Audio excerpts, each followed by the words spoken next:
Hit TV YouTube channels లో మీ వ్యాపార ప్రకటనలకు మరియు ప్రమోషనల్ ఇంటర్వ్యూస్ కోసం వెంటనే సంప్రదించండి. సో, కానీ మీరన్నట్లు నిజంగానే ఒక అమ్మాయికి ఏదో ఇష్యూ జరిగి బయటకొస్తే ఎంత ఈజీగా అదంతా స్ప్రెడ్ అయిపోతుందో, అదే ఒక అబ్బాయికి ఇప్పుడు మీరు ఈ అమ్మాయి ఇప్పుడు లావణ్య గారిదే చూద్దాం ఎగ్జాంపుల్‌కి. ఇది ఎంత ఫాస్ట్‌గా మీడియా మొత్తానికి వెళ్ళింది. ఇదే శేఖర్ భాష కూడా ఫేస్ చేశారు. బట్ అదంత ఫాస్ట్‌గా వెళ్ళలేదు. మీరొచ్చి ఇలా ఇంటర్వ్యూస్‌లో కూర్చొని ఇస్తే తప్ప. అదేమ్మా, అంటే రాజ్ తరుణ్‌కి తెలీదు. ఫస్ట్ టైం కదా, నాకు ఫస్ట్ టైం కదా. నేను అసలు దీన్ని ఎలా క్రాక్ చేయాలి, వీళ్ళు చేసే ఇవన్నీ పబ్లిక్కి ఎలా ఎక్స్పోజ్ చేయాలి అనేది నేను వెళ్ళిన ఒక పాత ఒకటి ఉంది. నేను అదే రాజ్ తరుణ్‌కి కూడా చెప్పా. కొంత పరిచయం ఉంది రాజ్ తరుణ్ తోటి. ఆ పరిచయంతో రాజ్ తరుణ్‌కి చెప్పా, భయ్యా ఇది నేను ఆల్రెడీ ఫేస్ చేస్తున్నాను, ఇలాంటిది సేమ్ యాజ్ ఇట్ ఈజ్, ఇలాగే ఒక చంద్రముఖి కాంచన ఎలా సైకోలాగా అరుస్తున్నారో అలాంటి ఇదే నేను ఫేస్ చేశాను, I can do some help అని చెప్పి నేను then I started doing research on this case. మీకున్న టైంలో మీకు అనిపించలేదా? అమ్మో! నేను మొన్నటి వరకు పడి ఉన్నాను. నాకెందుకులే అని చెప్పి మీకు అనిపించలేదా? లేదు, అంటే నాకు జరిగినట్టు ఇంకొకరు జరగకూడదు అనిపించింది. నేను అసలు యాక్చువల్గా అందుకే మీడియా ముందుకు రావడం. ఎప్పుడు మీరు ఫస్ట్ రాజ్ తరుణ్ కేసు మీద ఎప్పుడు రియాక్ట్ అయ్యారు? అది చూసిన రోజే నేను యాక్చువల్గా అది ఎవరో తక్కువ ఈ మీడియాలో న్యూస్ వస్తుంది, ఈ ఫ్రైడేకి ఎగ్జాక్ట్లీ 15 డేస్ అవుతుంది. మీడియాలో న్యూస్ వచ్చింది ఫస్ట్. బట్ తర్వాత ఎప్పుడైతే ఆడియో లీక్ అయిందో నేను జస్ట్ సేమ్ సిమిలర్ ఆడియో కదా అని చెప్పి అనిపించింది.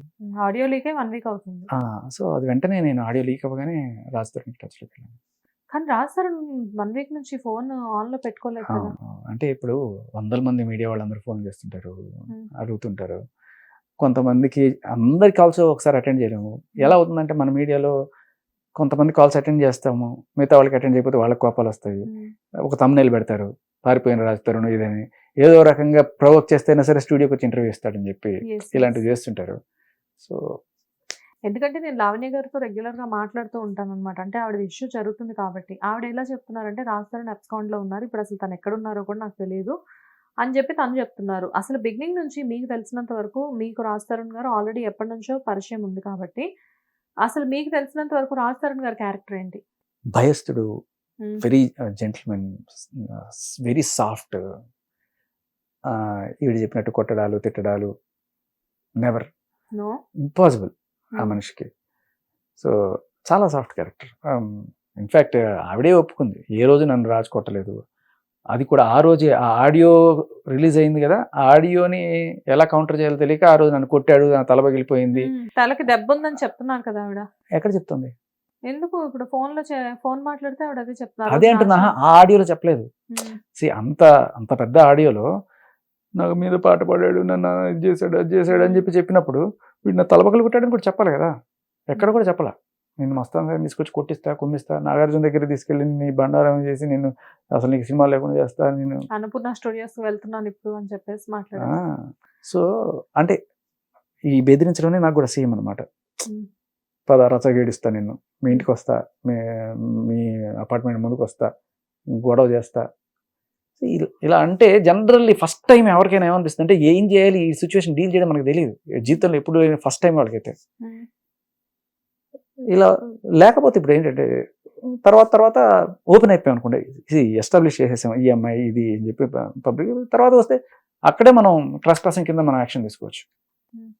అంటే ఇప్పుడు జనరల్‌గా మీరు చెప్పండి, ఇప్పుడు అమ్మాయిలు అలా బ్లాక్‌మెయిల్ చేసినప్పుడు ఒక అబ్బాయిగా జనరల్‌గా ఎలా అనిపిస్తది? అంటే వీళ్ళకి మన మీద చాలా ఎక్కువ భరించలేని అన్‌బేరబుల్ లవ్ ఉందనిపిస్తదా? లేకపోతే వాళ్ళని చూసినప్పుడు ఆ సైక్రిక్ బిహేవియర్ కనబడతదా? అది అమ్మా, ఎంత లవ్ ఉన్నా భరించలేము. ఆ సైకోయిజము, ఆ కయ్యాళితనం, ఆ అరుపులు ఎప్పుడు ఏ మగాడు భరించలేడు. నీకు ఎంత లవ్ అయినా ఉన్నాయి. అబ్బాయి లవ్ చేయాలి. అమ్మాయి లవ్ చేయకపోయినా కొంత గౌరవం ఉంటే చాలు. అంత నువ్వు లవ్ చేసి ఆ సైకోయిజము, ఆ తిట్లు భరించలేము. అబ్బాయి జనరల్లీ గౌరవమే కోరుకుంటాడు, అమ్మాయి ప్రేమ కోరుకుంటాడు, అబ్బాయి వాల్యూ కోరుకుంటాడు. లైక్ బయటికి వెళ్తే మంచిగా 4 మొగుడిని గౌరవించాలి తప్ప మొగుడిని రచ్చగిచ్చి నువ్వు అట్లా నువ్వు ఇట్లా అనేవాళ్ళు ఏ రకంగా జస్టిఫై చేస్తారు? మీరు చాలా రకాలుగా మాట్లాడుతున్నారు. అంటే లైక్ నేను ఇంతకుముందు వేరే మీడియాలో కూడా మీ ప్రోగ్రామ్స్ చూసున్నాను. అంటే మీ ఇంటర్వ్యూస్ చూసాను. లావణ్య గారి గురించి మీరు ఎలా చెప్తున్నారంటే కంప్లీట్‌గా తన దగ్గరుండి తనని చూసి తననేదో మొత్తం చదివేసినట్లు మీరు మాట్లాడుతున్నారు. బేసిక్‌గా ఏంటంటే ఒక వాయిస్ రికార్డింగ్‌తోనే మీరు ఎలా మొత్తం అంతా లావణ్య ఇలాంటిది అని చెప్పి ఎలా చెప్పగలరు? నేనేం చెప్పలేదమ్మా. నేను ఆవిడ మాటల్లో ఆవిడ ఏం చెప్పిందో, ఆవిడ ప్రజెంట్ చేసిన ఆవిడ మాటలనే కోట్ చేస్తున్నాను. అండ్ అలాగే ఆవిడ ఇంతకు ముందు జరిగిన కేసులనే కోట్ చేస్తున్నాను, అది కూడా మీడియాలో వచ్చిన మాటలనే నేను కోట్ చేస్తున్నాను. ఇంకా నేను వేరే ఏమి చెప్పట్లేదు. అలా కాదు కదా, మీరు కంప్లీట్గా ఇప్పుడు ఆవిడ మీడియా ముందుకు వచ్చి ఏం చెప్తున్నారంటే ఆవిడ ఏడుస్తుంది, లేకపోతే ఏంటంటే నాకు రాజ్ కావాలి అంటుంది, ఇంకోటి మల్వి మల్హోత్రా తనతో అఫైర్లో ఉన్నాడు, ఇంకా ఇంతకుముందు హర్యానాతో ఉన్నాడు అని చాలామంది హీరోయిన్స్ నేమ్స్ చెప్తున్నారు ఆవిడ. కాకపోతే ఏంటంటే మీడియాలో కూడా ఒక చిన్న కన్ఫ్యూజన్ ఏముండిందంటే ఆవిడ ఫస్ట్ ఎప్పుడైతే వచ్చారో ఆ రోజున మా ఇద్దరికి మేము 11 years నుంచి లివింగ్లో ఉన్నామని చెప్పారు. ఆఫ్టర్ దట్ ఏంటి అంటే మాకు మ్యారేజ్ అయింది అని చెప్పారు. ఆఫ్టర్ దట్ ఏంటంటే నాకు అబార్షన్ చేయించాడు రాజు అని చెప్పారు. నేను మొన్న ఆవిడ అదే 1 by 1 అడిగితే ఆవిడ ఏమంటున్నారంటే అన్నీ ఒకటేసారి చెప్పడం ఎందుకు అని చెప్పేసి నేను 1 by 1 చెప్తున్నాను అన్నట్టు చెప్పారు ఆవిడ. కాకపోతే ఏంటంటే మీకు తెలిసినంత వరకు వీళ్ళిద్దరికి పెళ్ళి అయిందా అవ్వలేదా? పెళ్లి అవ్వలేదు. పాయింట్ అవ్వలేదా? ఆవిడ చెప్పిన మాటలే నేను ఇప్పుడు ఆవిడ చెప్పిన మాటల్లోనే నేను చెప్తాను. రాజు మాటలు అసలు పక్కన పెట్టదు. ఆవిడ ఏం చెప్పింది, గుళ్ళో రాజు తాళి కట్టాడు, ఇది సుప్రీంకోర్టు చట్టం ప్రకారం ఆర్ఎల్స్ రాజ్యాంగం ప్రకారం పెళ్లి కాదు.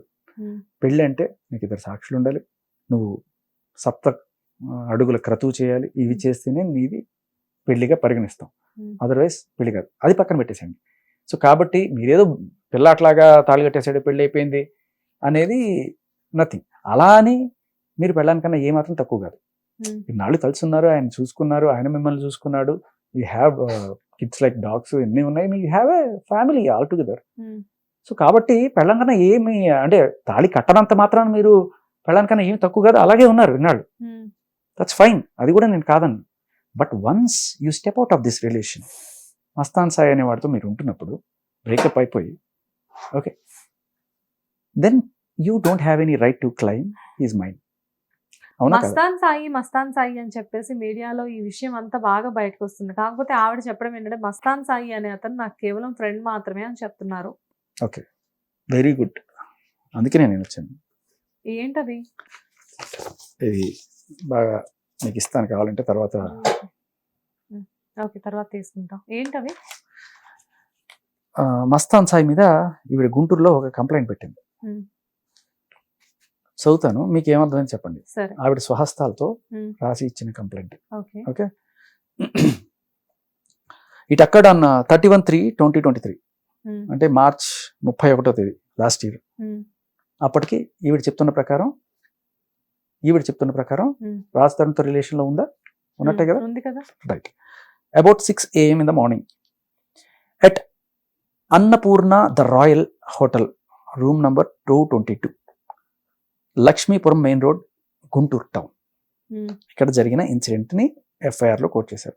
ఏం జరిగింది ఇక్కడ అంటే, లావణ్య మన్నేపల్లి అనే నేను, నా అడ్రస్ ఆన్సో, ఇప్పుడు అడ్రస్ అంతా మీడియం ఉంది, ఆవిడ ఫోన్ నెంబర్ ఇచ్చారు, stating that she was residing in so on so address. She met a person by name Mastan Rao. Okay, మనం మస్తాన్ సాయి అనుకున్నాం, మస్తాన్ రావ్ అనుకుంటా ఆయన పేరు, Mastan Rao, through his common friend Unnith Reddy. Unnith Reddy పేరు మీరు ఎప్పుడన్నా విన్నారా? లేదు. ఓకే, నేను చెప్తాను. ఈ ఉన్నిత్ రెడ్డి అనే ఆయన ఈవిడ డ్రగ్స్ కేసులో A1 ముద్దాయి. సో ఈవిడ సొంతంగా ఆవిడ చేత్తోనే రాసిచ్చిన కంప్లైంట్లో ఉన్నిత్ రెడ్డి అనే అతను ఆ ఫ్రెండ్, అతని ద్వారా నేను ఇతన్ని కలిశాను అని రాసిచ్చింది. అయితే ఈ డ్రగ్స్ కేసులో జరిగిన విషయం ఏంటంటే, ఉన్నిత్ రెడ్డి, ఈవిడ, ఇందిర అనే ముగ్గురిని, ఈ ముగ్గురిని పోలీసులు పట్టుకోవడానికి వెళ్ళినప్పుడు వాళ్ళిద్దరూ అబ్స్కాండ్ అయ్యారు, ఉన్నిత్ రెడ్డి అండ్ ఇందిర. ఈవిడ దొరికిపోయింది. ఈవిడ దగ్గర 4 గ్రాముల మెత్త దొరికింది. యాక్చువల్గా ఈవిడ దగ్గర 5 గ్రాములు ఉంటే 1 గ్రామ్ కన్జ్యూమ్ చేశారు. ఓకే, ఇది కూడా ఆవిడ స్వహస్తాలతో కన్ఫెషన్ రిపోర్ట్ మన నార్సింగి పోలీస్ స్టేషన్లో ఉంది. మీకు ఆ కన్ఫెషన్ రిపోర్ట్ కూడా నేను కావాలంటే చదువుతాను, తీసుకోవచ్చు. ఓకే, అది పక్కన పెట్టండి, ఈ ఎఫ్ఐఆర్ దగ్గరికే వద్దాం ఇప్పుడు. ఓకే, డ్రగ్స్ కేసు తర్వాత రాజ్ తరుణ్ ఏం చెప్తున్నాడు, ఒకటి డ్రగ్స్ కేసు, ఒకటి ఇది మస్తాన్ సాయితో అక్రమ సంబంధం. సో ఈ ఉన్నిత్ రెడ్డి అనే కామన్ ఫ్రెండ్ ద్వారా మస్తాన్ నాకు పరిచయం అయ్యాడు. And then he followed me for some time, saying he is loving me. Okay, after 1 month I accepted him. Okay, after 1 month already రాస్తూ ఉన్న టైంలోనే కదా ఆవిడే రాసింది. ఇది గుంటూరు పోలీస్ స్టేషన్లో ఒక మాట, హైదరాబాద్ పోలీసులో ఒక మాట. ఎందుకంటే ఆంధ్ర పోలీసులకి ఇచ్చింది తెలంగాణ పోలీసులకు తెలియదు అనుకుంటుందా? టీవీ యాప్ ని డౌన్లోడ్ చేసుకోండి. ఇందులో short news, live news, entertainment, movies అన్ని అవైలబుల్ గా ఉన్నాయి. Please download Hit TV app. Hit TV app. Hit TV యాప్ని ఫ్రీగా డౌన్లోడ్ చేసుకోండి.